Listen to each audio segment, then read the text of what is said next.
Join Sid for this edition of It's Supernatural. La dette américaine est pire que pendant la Grande Dépression de 1929. J'ai peur que ce soit une épidémie. Mon invité a téléchargé une stratégie du ciel qui vous permettra de gagner toutes les batailles. Join Sid on this edition of It's Supernatural. Bonjour, c'est Trott ici. Bienvenue dans mon monde où il est naturellement surnaturel. J'aime inhaler l'air raréfié du paradis. Que diriez-vous de prendre une profonde inspiration, simplement de l'inhaler? C'est comme si le Messie d'Israël, Yeshua, Jésus, le Messie vit en vous. Il vous permet d'inhaler l'air raréfié du ciel. Mon invité, Michael Galiga, a été encadré par Sam Walton et il est impliqué dans l'immobilier et la structuration de transactions immobilières depuis plus de 20 ans. Il a travaillé pour des entreprises qui sont connues du grand public, comme City Corporation, JP Morgan, etc. Mike, donnez-moi une idée, puisque vous êtes dans l'immobilier, et je sais ce qui se passe sur le marché immobilier, mais donnez-moi un aperçu de ce qui se passe dans votre vie, dans l'immobilier, en ce moment. Eh bien, en ce moment, c'est très contraire à ce que vous verriez généralement dans le secteur de l'immobilier. Le secteur de l'immobilier est vraiment sur le dos. Mais concernant mon entreprise, dans 4 semaines à compter de demain, je clôturerai un contrat d'une valeur de 300 millions de dollars dans l'immobilier. J'ai le financement prévu, j'ai les propriétés sous contrat. Dans 4 semaines, je clôturerai 2,1 milliards de dollars d'immobilier. Vous avez dit milliards? Exactement. C'est ce que je pensais que vous aviez dit. Mais c'est irréel. Ça veut dire que vos auditeurs, qui sont dans le secteur de l'immobilier, savent qu'il est très inhabituel d'avoir ce genre de financement pour tout type de projet.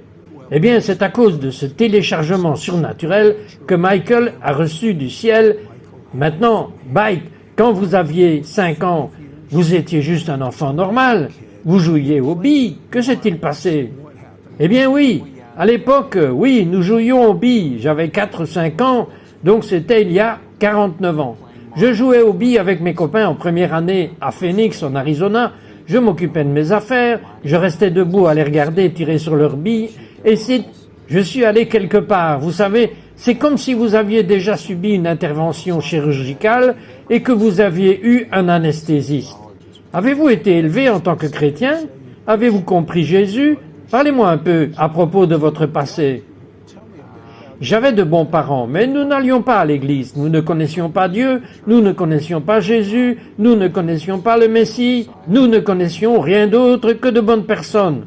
Ok, et mes frères et sœurs étaient de bonnes personnes. Je ne connaissais pas Dieu, mais j'ai été mis en première année quand j'avais 5 ans, et quand j'ai eu peut-être 7 ou 8 ans, j'étais très lent. Je n'avais pas de bonnes notes. J'avais un peu peur, mais je marchais jusqu'à l'école pendant 20 minutes et honnêtement, j'adorais le Dieu vivant et je ne savais pas d'où ça venait. J'allais justement vous demander comment cela se fait-il. J'ai été élevé dans une maison juive orthodoxe, je n'aurais pas pu faire ça. Oui, j'étais moi-même surpris, mais il y avait juste une sorte d'enveloppe autour de moi, de lui. Et je ne connaissais pas son nom, je ne connaissais pas tous les noms de Dieu, je ne connaissais aucun des discours religieux ou des discours d'église, je ne savais rien, je savais juste qu'il était réel et que j'avais besoin de lui. Ok, alors on revient en arrière, vous jouiez avec vos billes, et tout d'un coup, vous n'aviez plus de paradigme pour ça, aucune référence, quelle qu'elle soit. Qu'est-ce qui vous est arrivé? Eh bien, une seconde j'étais là, et la seconde suivante j'étais parti. Et je ne savais pas où j'allais. Et nous pourrions revenir plus tard là-dessus, mais je ne savais pas où je suis allé à ce moment-là. Je ne savais pas exactement combien de temps j'étais parti. J'avais l'impression d'être parti 7 ou 8 minutes. J'ai découvert plus tard que c'était beaucoup plus long que ça. Mais à ce moment-là, j'avais l'impression que c'était 7 ou 8 minutes. Et puis, tout d'un coup, j'étais de retour. Maintenant, qu'est-ce que les autres enfants qui jouaient aux billes avec vous pensaient de ça? Ils ne savaient pas que quelque chose s'était passé. J'étais tellement choqué qu'ils ne le savaient pas. Ils avaient l'impression qu'ils me regardaient et ils m'ont dit « Hé, Galaga, où étais-tu » J'ai dit « Eh bien, je ne sais pas. » mais je suis allé quelque part, et c'était génial. Mais ils n'ont rien dit, ils ne savaient pas qu'il s'était passé quelque chose, le temps s'était juste arrêté. Tous les 6 mois environ par la suite, vous entendez Dieu. Et que vous a-t-il dit? Oui, tous les 6 mois, plus ou moins, à partir de l'époque où j'avais 5 ans jusqu'en juillet 2008. Il apparaissait plusieurs fois de manière audible, principalement dans mon cœur, et il disait « Mike », il disait mon nom, « Mike, n'oublie pas ce jour-là ». Et parfois je pleurais en sa présence et je disais « Mon Dieu, je ne pourrai jamais oublier ce jour-là ». Et parfois je disais simplement « Oui, monsieur, je n'oublierai jamais ce jour-là ». Oh, d'accord. Alors, vous avez eu une autre rencontre intéressante avec Dieu intercédant dans votre vie, quand vous aviez 14 ans avec votre chien. Oui, eh bien, dans certaines familles, les animaux sont, comme vous le savez, des membres de la famille. Et notre petit chien Dodi s'est enfui. Et je l'ai cherché pendant 3 jours sur ma petite Honda Mini Trail, ma mini-moto.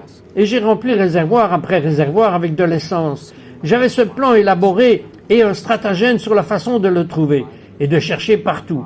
Et je ne l'ai pas trouvé. 3 jours se sont écoulés. Je traversais ce champ près de notre maison et j'ai crié pour la première fois à mon Créateur. J'ai crié fort. « Dieu, aide-moi à retrouver mon chien !» Parce que j'étais au bout du rouleau. C'était fini, je savais que c'était fini. Et j'ai dit « Dieu, aide-moi à retrouver ce chien !» Et c'est le moment où Dieu m'a parlé de manière audible. Et il a dit un mot. « Arrête !» Ça m'a secoué et j'ai relâché l'accélérateur. J'ai mis le frein et je me suis arrêté doucement. Et il y avait un buisson qui ressemblait plus à un arbre, probablement un buisson gros et épais. On ne pouvait pas voir à l'intérieur, et parce que mon mini-vélo était maintenant au ralenti, j'ai pu entendre un gémissement venant de ce buisson à environ 20 ou 25 pieds de distance. J'ai jeté la mini-moto par terre, j'ai couru dans le buisson, je me suis frayé un chemin jusqu'à l'intérieur, et là était mon chien. Il s'était enfui avec sa laisse, et sa laisse s'était enroulée autour de l'intérieur de ce buisson. Alors je l'ai libéré et il a couru à la maison et nous avons fait une grande fête parce que le chien était rentré à la maison. Mais avez-vous réalisé quel miracle c'était? Si vous ne vous étiez pas arrêté, votre chien était coincé, il aurait pu mourir.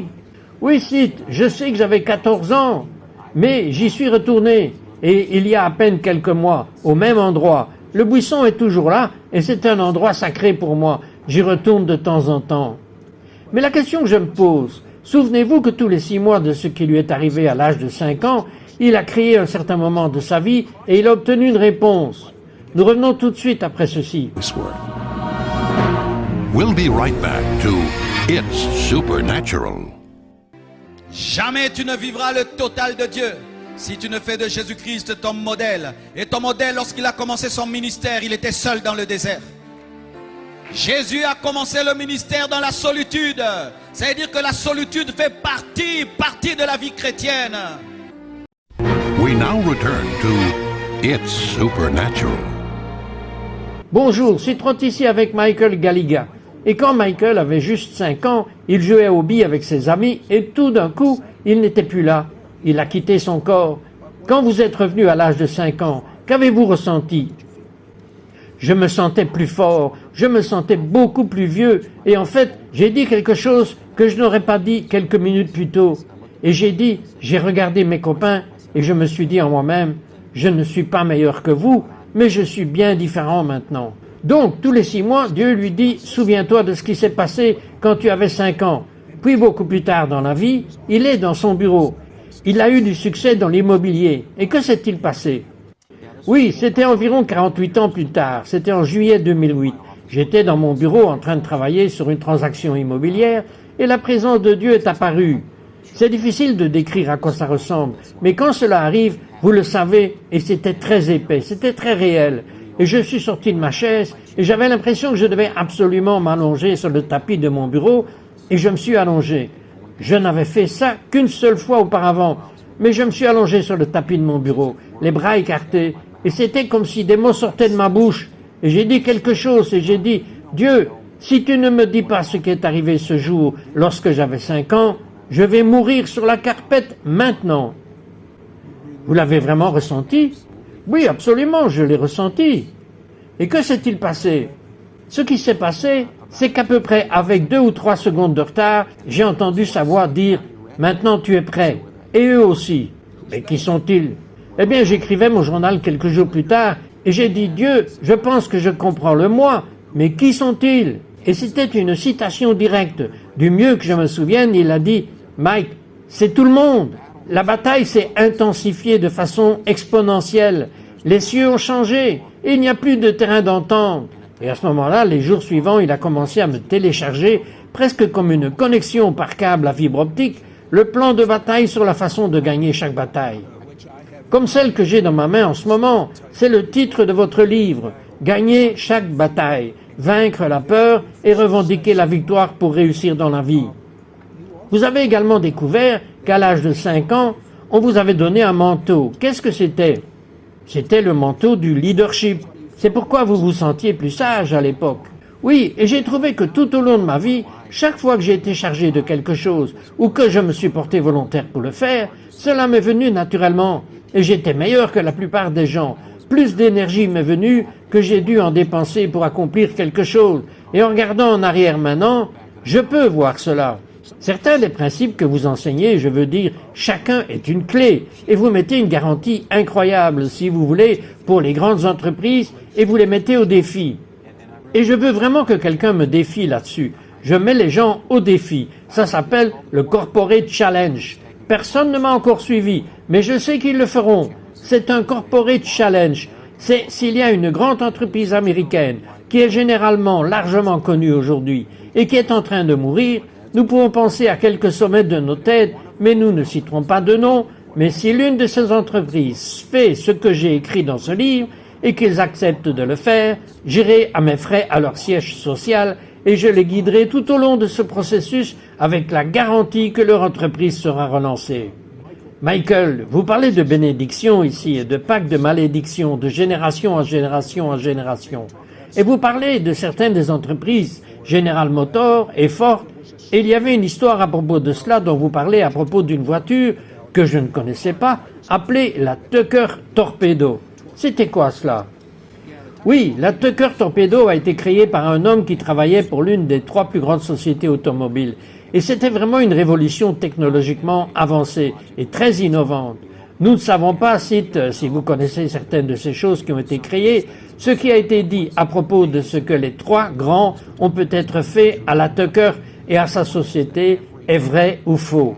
Le fait est que chaque entreprise a des choses qu'ils ont faites de mal, des choses qu'ils ont dites, de mauvaises choses qu'ils ont pensées être mauvaises, et lorsque cela s'est produit, cela a créé une rupture dans leur prospérité. Et donc, supposons que ce que Tucker a dit était vrai. Qu'a-t-il dit? En gros, sa société était sur le point de prendre une part de marché significative aux constructeurs automobiles actuels. Chrysler, Ford, General Motors, et il ne voulait pas que cela se produise, évidemment. Alors si c'est vrai, ça leur aurait fait du mal, et par le biais de relations politiques, de poursuites judiciaires et de différentes choses, ils l'ont essentiellement trahi et ont détourné son attention de son entreprise vers les poursuites judiciaires, les manœuvres politiques et les témoignages au Congrès. Et au moment où il a pu revenir à l'examen des affaires, sa société était en faillite. Eh bien, cela me semble certainement logique. Donc, en supposant que c'était vrai, et c'est vrai que cette société était en faillite, il est vrai qu'il avait un véhicule supérieur. Donc, cela sonne un peu la cloche de la vérité pour moi. Donc, en supposant que ce soit vrai, que devrait faire quelqu'un comme Ford ou General Motors pour se débarrasser de ce nuage? Eh bien, vous savez, je suis un homme d'affaires. Je ne suis pas un prophète. Je ne suis pas un prédicateur. Je vais au séminaire. Je suis strictement impliqué dans les prises de décisions importantes et je ne peux pas me permettre une erreur. Ok? Je veux clarifier cela. Mais avec une entreprise comme General Motors, au moment où c'est vrai, et je ne peux pas le prouver, mais si c'était vrai ou quelque chose comme ça, alors il pourrait y avoir des centaines, voire des milliers de ce genre de choses qui doivent être traitées. Et quand elles sont traitées, et qu'elles le sont, vous allez voir votre créateur et vous dites « Hé, je suis désolé, nous avons fait ça. En fait, je ne l'ai pas fait, mais ce sont les gars qui dirigeaient l'entreprise il y a 50 ans qui l'ont fait. Mais je suis toujours responsable. Je suis désolé, mais nous nous détournons de cela, ok? Nous admettons notre culpabilité, nous allons passer à autre chose. » À ce moment-là, les malédictions sont alors brisées et la prospérité peut couler jusqu'à ce qu'il y ait un esprit appelé manque. C'est très réel, je l'ai vécu. J'ai été des 2 côtés de cet accord. Et donc l'esprit du manque, parce que vous avez ouvert une porte de cette malédiction, parce que vous avez fait quelque chose de mal, l'esprit du manque entre et vous étouffe. Il étouffe vos finances. Ça fait mal aux retraités et aux pensions et aux prestations de santé. Toutes ces choses s'effondrent. Tout va mal jusqu'à ce que cette chose fondamentale soit réparée. Je parle à Michael Galiga et les principes qui lui ont été téléchargés du ciel feront que les gens gagneront toutes les batailles. Nous revenons après ceci. We'll be right back to It's Supernatural.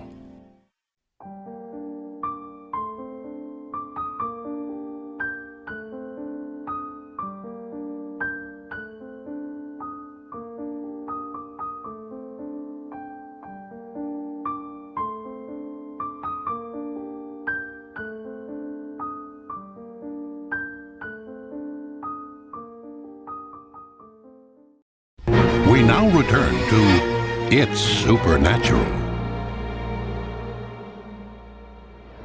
Bonjour, c'est Trott ici avec Mike Galiga. Et Mike, vous avez eu certains moments dans votre vie que nous appellerons milestones.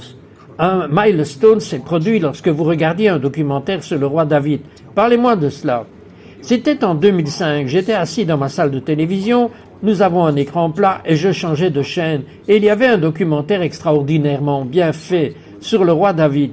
Alors j'étais collé dessus, je voulais en savoir plus sur lui. Mais c'était une scène où le roi David, bien sûr, avait commis l'adultère et le prophète est entré et l'a pointé du doigt en disant « C'était toi le gars !» Eh bien, qu'est-ce qu'il a fait? Cet acteur était si bon qu'il s'est mis face contre terre avec les bras écartés. Et il a crié à Dieu et il s'est simplement rendu. Il a simplement tout laissé tomber parce qu'il portait tout ce bagage depuis une longue période et avait commis des choses odieuses, un meurtre, un adultère, toutes ces choses-là. Comment cela pouvait-il être possible? Et donc je regardais ce type et il était tellement bon cet acteur, c'était réel, ça avait l'air réel. Et donc j'étais juste collé à lui et j'ai dit, c'est l'ingrédient manquant pour moi et pour la plupart des gens que je connais. Nous ne savons pas comment nous repentir. Nous disons quelque chose comme « Oh, je me repens », mais le faisons-nous? Alors je me suis levé du canapé, je suis allé dans ma chambre et j'y suis resté plus de 2 heures. Et je l'ai fait exactement comme lui. Je me suis mis sur mon visage, j'ai tendu les bras et j'ai déchargé les bagages juste là dans ma chambre. Et je lui ai dit toutes les choses qui n'allaient pas, et toutes les choses que j'avais faites de mal, et toutes les choses que j'aurais aimé faire et que je n'ai pas faites. Et je suis sorti de ma chambre en étant une personne différente. Ce que vous avez fait, c'est que vous vous êtes repenti de vos péchés. Quelle différence cela a-t-il fait dans votre entreprise? L'entreprise a été très rapidement différente parce que cet esprit de manque dont nous avons parlé a été supprimé, parce que la porte, les droits pour qu'il soit là, avaient été supprimés. Donc, l'esprit de prospérité était capable de fonctionner maintenant. C'est juste un principe commercial. C'est comme se débarrasser des mauvaises choses et aller avec les bonnes choses. Un homme d'affaires ou une femme peut comprendre ce que j'ai fait. Ces choses sont en fait plus réelles qu'un bilan que je peux tenir dans ma main ou une réunion du conseil d'administration d'une entreprise ou une assemblée annuelle des actionnaires. Ces choses sont bien plus importantes que cela parce que l'invisible, le surnaturel contrôle le naturel. Si vous traitez avec le surnaturel, le naturel sera juste parfait. En parlant du surnaturel, contrôlant le naturel, attendez que vous nous renseigniez sur l'homme qui vous devait combien? $1 demi-million? 515 000 $ exactement. Parlez-moi de lui. Nous l'appellerons Bob du Colorado, bien que ce ne soit pas son nom et que ce ne soit pas là qu'il vivait. Mais c'était au début de mon entreprise. J'avais quitté le monde de l'entreprise et j'avais démarré ma propre entreprise et nous avions conclu une transaction immobilière. Et pour ceux qui sont dans l'immobilier, sachez que lorsque vous avez terminé, vous dissolvez la société à responsabilité limitée et vous distribuez les bénéfices à tous les partenaires. Et tout le monde s'en va au coucher de soleil. C'est super. Mais cela n'est pas arrivé.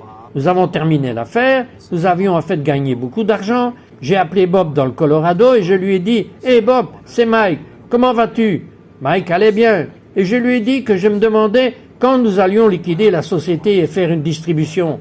Et il a dit « Ça va bien, on a liquidé la société, mais je ne vais pas te payer. » J'ai dit « Oh, il doit y avoir une mauvaise interprétation du contrat. » Il a dit « Non, je comprends le contrat et je ne vais pas te payer. » J'ai dit « Oh, tu as un problème de trésorerie ?» Il a dit « Non, j'ai beaucoup d'argent. » Alors, pourquoi ne va-t-il pas vous payer? Eh bien, Bob était, pour autant que je sache, un homme très difficile. Il était très grand, il mesurait environ 2,08 m, il avait le visage rouge, on aurait dit qu'il allait devenir nucléaire et tuer tout le monde à sa portée. Oui, mais si vous êtes avocat, vous pourriez simplement le poursuivre en justice. Ce n'était pas le cas. Les personnes impliquées dans des poursuites judiciaires et connaissant la loi ou travaillant avec de nombreux avocats savent que poursuivre quelqu'un et être poursuivi en justice est le pire scénario possible. Ça ne marche pas très bien. Et donc vous passez au surnaturel. Que faites-vous? Je n'avais pas le choix. J'étais le petit et il était le titan. Je me suis juste remis sur mon visage et j'ai dit « Dieu, tu m'as appelé dans cette affaire que tu as faite et je ne suis pas un gars bizarre. Je crois en toi et je sais que tu es réel et donc tu vas devoir me défendre. » Et il a dit « Je te défendrai. Reste propre et reste avec moi, je m'en occupe. » Alors j'ai rappelé Bob et je l'ai en quelque sorte torturé comme dans un supplice chinois. Franchement, je l'ai appelé plusieurs jours d'affilée. Finalement, il est devenu nucléaire au dernier appel. Il m'a dit « Je ne vais pas te payer, Mike, et je vais prendre l'avion. Attends seulement. » Mais pourquoi avez-vous continué à l'appeler? J'avais l'impression que je n'étais pas censé le poursuivre en justice, mais je vais l'appeler et lui rappeler ses obligations envers moi. Et qu'est-ce qu'il vous a dit? Après 3 ou 4 appels, oh, il y a eu des problèmes et des problèmes. Je veux dire, il dirait juste « Je ne vais pas te payer. Laisse-moi tranquille. Je sais que je suis censé te payer, mais je ne vais pas te payer. Point final. » Il ne voulait juste pas. Alors, au dernier appel, qu'a-t-il dit? Il est devenu nucléaire. Je veux dire, c'est comme s'il avait pris le téléphone et s'était mis à crier dessus en disant « Je ne vais pas te payer. Je vais prendre l'avion pour l'Oklahoma. Je vais te le dire. Prends une chambre et nous allons y réfléchir. Puis je vais te dire, je ne veux plus jamais entendre parler de toi. » J'ai dit « Ok, Bob, je vais prendre la chambre. C'est à ce moment-là que nous nous rencontrerons. » Nous avons raccroché. Il s'est présenté à Oklahoma City, comme il l'avait dit. Attendez une seconde. C'était un gars assez grand, d'après ce que vous venez de me dire. Quelle taille faisait-il? Oh, plus de 2 mètres. Et ce jour-là, il en paraissait encore beaucoup plus. Alors, comment pouviez-vous y aller? Eh bien, conduire jusqu'à l'aéroport était déjà très difficile, je dois vous le dire. Car encore une fois, j'étais le petit et il était le titan. Et il avait les ressources et je n'avais rien. Il avait les ressources, il avait la taille, vous savez, il était un gros bonnet dans le secteur de l'immobilier. Et je venais de créer ma propre entreprise. Mais Dieu m'a assuré que c'était l'un de ces points d'étirement ensuite, où vous savez que vous devez sortir. Ce n'est pas confortable, cela sent mauvais, mais vous savez que vous devez le faire. Et Dieu vous emmène là-bas. Il vous défend. Donc c'était un trajet très difficile jusqu'à l'aéroport. Et franchement, je me souviens m'être garé à l'aéroport et être entré dans le terminal, et tout ce que je pouvais faire était de mettre un pied devant l'autre pour entrer dans le bâtiment. Et puis quand je l'ai vu, j'ai pensé que c'était ce que David avait ressenti quand il a vu Goliath, vous savez. Et j'ai eu un peu d'inspiration en fait, et je pensais que David avait couru vers lui, et que je devais me ressaisir. Alors je l'ai fait. J'ai en quelque sorte fait preuve de courage, et je lui ai dit bonjour. Et il m'a marronné quelque chose, et nous sommes allés dans cette petite pièce. C'était une pièce d'environ 12 x 12 que j'avais louée à l'aéroport. Et je me souviens, son visage était rouge vif. Alors nous sommes entrés par la porte, j'ai fermé la porte, et je me suis assis. Probablement 12 secondes se sont écoulées, et je l'ai regardé, et il m'a regardé, il a regardé le mur derrière ma tête, et il s'est passé environ 12 secondes entre le moment où il était rouge betterave et le moment où il est devenu blanc comme une feuille de papier. Et puis ses épaules sont tombées. Je pensais qu'il allait avoir une crise cardiaque, qu'il allait mourir, et je ne pense pas que ce soit bon qu'il ait un accident vasculaire cérébral. Et j'ai commencé à parler, et j'ai senti ce contrôle, et c'était presque comme si une main se mettait sur la bouche. « Mike, ne dis pas un mot, je m'en occupe. » Et donc, 4 ou 5 minutes se sont passées. Cela semblait être une éternité. Et je n'ai pas dit un mot. Il ne parlait pas non plus. Puis il a commencé à marmonner, et il a dit « Nous vous payerons. » Et j'ai pensé « Est-ce que j'ai bien entendu ce que je crois que je viens d'entendre ?» Il a dit « Nous vous payerons. » Et puis, environ 4 à 5 minutes plus tard, la couleur est revenue sur son visage et ses épaules sont redevenues normales. Et il m'a regardé pour la première fois, un peu amicalement, et il a dit « Je pense que je vais retourner au Colorado. » J'ai dit « Ok, Bob. » Ce sont les paroles que j'ai dites. Il s'est levé, il est parti, je l'ai regardé, et je ne l'ai jamais plus revu jusqu'à ce jour. Et le lendemain, j'ai vérifié mon compte courant et il y avait un virement bancaire de 515 000 $. Eh bien, que pensez-vous que cet homme a vu derrière Mike? Je crois qu'il a vu un ange, ou même le Seigneur. Il a évidemment vu quelque chose. Peut-être que vous devriez faire ce que Mike a fait. Peut-être que vous devriez vous repentir de vos péchés et dire à Dieu que vous êtes désolé de ne pas avoir obtenu quelque chose. Mais vous savez quoi? Il y a quelque chose qui s'appelle la faveur de Dieu. Je veux marcher dans sa faveur. Si vous dites à Dieu que vous êtes désolé pour vos péchés et que vous croyez que le sang de Jésus les lave et que vous dites ensuite « Jésus, je fais de toi mon Seigneur » et que vous demandez à Jésus de venir vivre à l'intérieur de vous, vous serez aussi favorisé que le roi David. Dieu a pardonné au roi David et il vous pardonnera.